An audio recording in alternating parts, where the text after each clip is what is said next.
Guys, alam nyo, parang nagki-crave ako ngayong gabi ng Jollibee. Kaya lang, dahil nasa malayong lugar tayo, wala namang ganun dito. So, makapagyaya nga mag-Jollibee bukas sa family ko.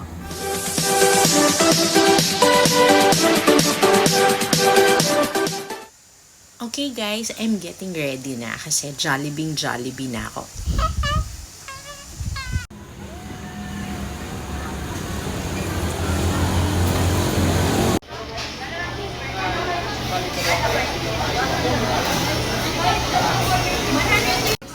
Yeah, bacon cheesy young burger with fries. Tapos extra ako ng one-piece chicken. Price niyo po, regular lang. Yeah, regular. Then I'll have... Binanggit ko na ba yung sundae ni Tita Gina? Oo. Ma'am, excuse me po. Ma'am, yung chicken niyo po. Okay guys, I have spaghetti with chicken, one-piece burger steak, I have pineapple, I have chocolate sundae, I have regular yum with cheese, and fries.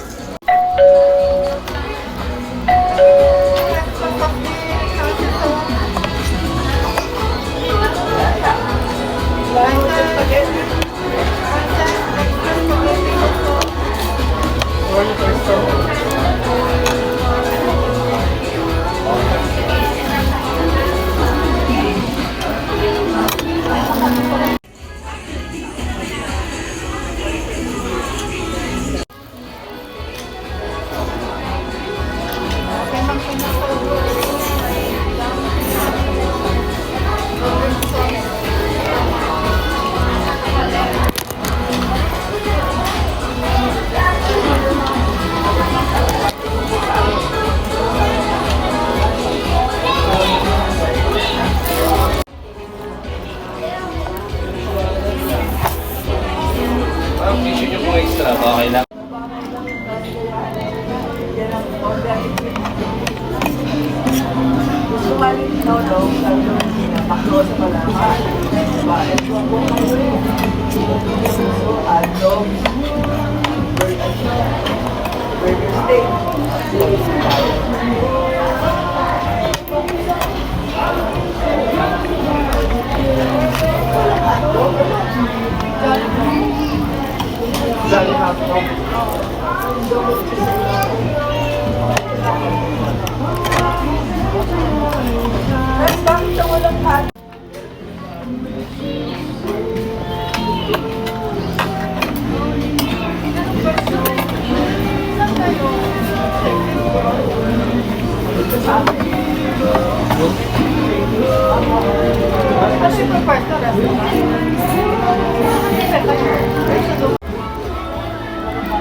Ang sarap nung pandan. Ang sarap nung buko pandan.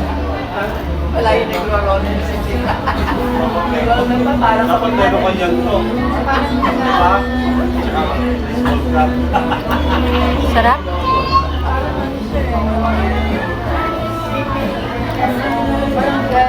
Dapat masama kayo ni Marie. Buko pandan. A few moments later, I need to talk to the manager.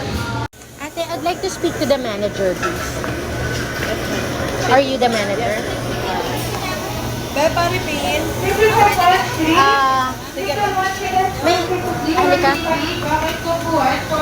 May i-comment lang ako tungkol sa tao niyong si Danica, saka sa tao niyo na si Brian. I'm going to cover this because this is very important, ha. May ginawa kasi si Danica, saka si Brian. Okay. Pwedeng pakitawag lang. Sige. Ma'am, dito tayo para...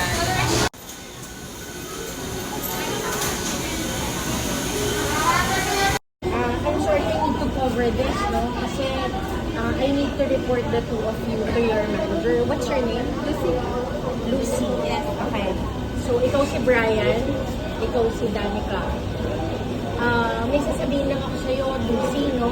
I'm kay Diva, no? Ilalabas ko to because you need to know something about Brian at saka kay Danica. Okay?